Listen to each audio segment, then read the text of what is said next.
Welcome to Influencer, our series of conversations with the world's digital thought leaders, the people creating the trends that we're all talking about.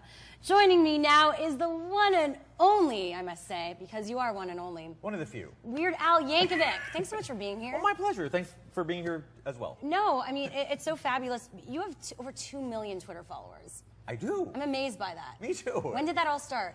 Probably when I joined Twitter, I think. When was that? Was it maybe 2 years ago, something like that? So you were an early... I was pre-Oprah. I was PO. Oh, PO. Yeah. Are you an early adopter? Do you consider yourself that?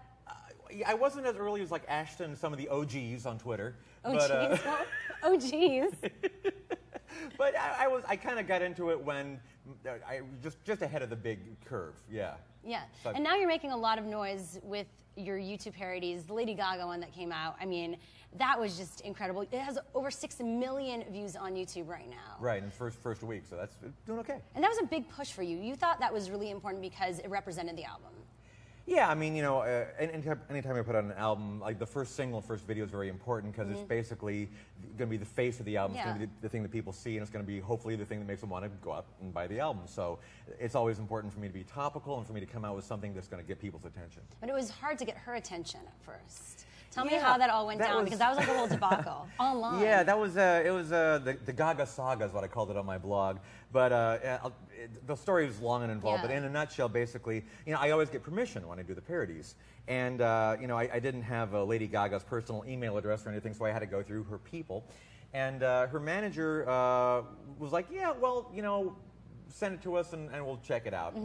And I sent them the lyrics, and he said, no, Lady Gaga needs to hear it before she'll approve it. I was like, well, no, these are the lyrics. You know how the song goes. You can put them together in your head, and that's how it's going to be. And it's like, no, if we don't hear it, then we're not going to approve it. Troy was good at giving you crap. I know Troy. Yeah. I wasn't going to mention any names, but okay. It's okay. We're all internet people here. You could share. Yes. So basically, it was, you know, kind of a lot of time and expense. I was actually on the road in Australia at the time, and I was going to go on vacation with my family in Hawaii afterwards, but instead I went into the studio for a week and recorded the song and sent it in, and then the word we got back a week later was, no. No, but then you put it online, and you proved the model. Yeah. So yeah, what happened? No, I should point out that Lady Gaga had never heard it. We were being told, oh, we've got to run it by Gaga. You know, she had never heard it. When I put it online, I put it on YouTube. I basically put the blog up and I explained, this is what I've been working on. This did not get approved. This will not be on the new album, but I hear it's online anyway. But I wanted you guys to hear it, you know, because this is what I've been doing the last month. Yeah. And it got like 1 million or 2 million hits that day, and created a small media firestorm, I guess, to the point where like people were coming up to Lady Gaga going, "How come you're not letting Weird Al do this?" And she was like, "What are you talking about? I love Weird Al. What? He's doing a parody?" She had never even been contacted, and she immediately gave permission, flipped it around, and I had an album release date that very day. I love those internet stories. Yeah, I mean, this would not have been able to happen like 20 years ago. I mean, it was like through the power of Twitter and YouTube. That basically saved my album. So speaking of YouTube, some of the most successful content on YouTube is the parody, and you are the master of the parody. You originated. You're the father, the father monster of the parody. So what is your recipe for a truly great and funny parody? Well, if I were to write a book on parody, and I promise I won't, but there's several parameters I like to use. Yeah. One is, for most parody, it's important for it to be either topical or timely, either the subject matter or the song. Also, and this is a big one, it's important that it be funny even if you haven't heard the original song that it's based on. Because a lot of people, you know, aren't familiar with top 40 radio. Either they're too old, too young, or they're just not into it. And it's got to be funny for those people too. And thirdly, it's just got to sustain, because some ideas are kind of funny for like one joke, reveal, ha-ha, and then you got 2 more minutes of song to fill. So it's got to be, you know, as funny in the third verse as it is in the first verse. Who do you bounce your ideas off of? Mostly my wife. I mean, because she's close.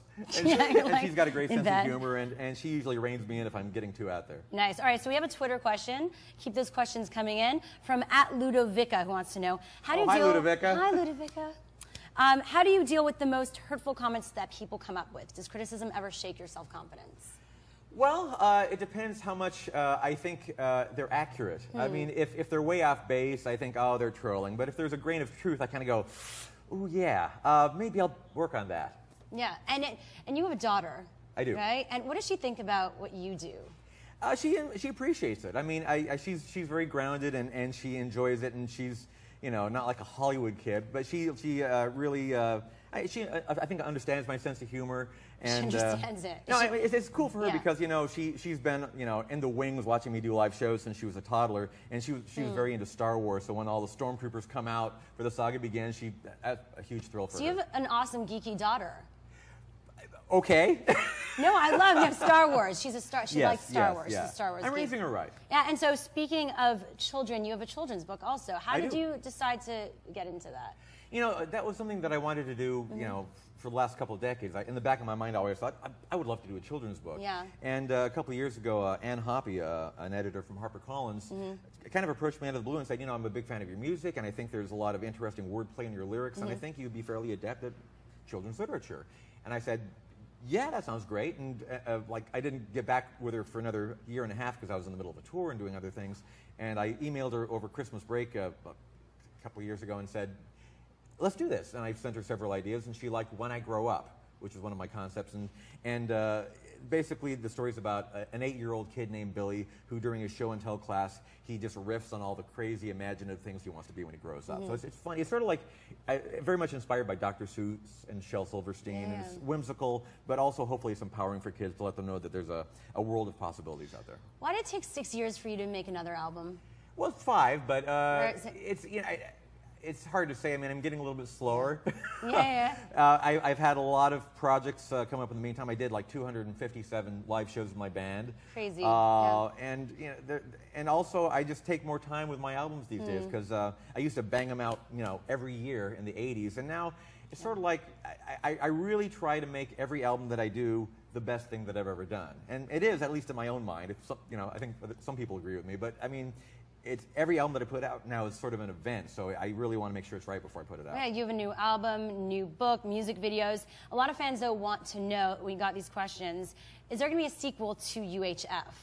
I'm guessing not. You're like, that's back in the day, I'll keep it there. Unless a major motion picture studio thinks that's a wonderful idea, and I kind of don't think they will. I mean, I'm very grateful that it's become a cult classic and fans love it and obsess over it, but the truth is it was not a hit. In fact, it was a flop when it came out in 1989, and not many sequels are made out of flops. But I would love to do another movie someday. Well, I'm sure you will, because you're already on that road, and you're going to find out if your album, a new number today, right? Yes, later this afternoon.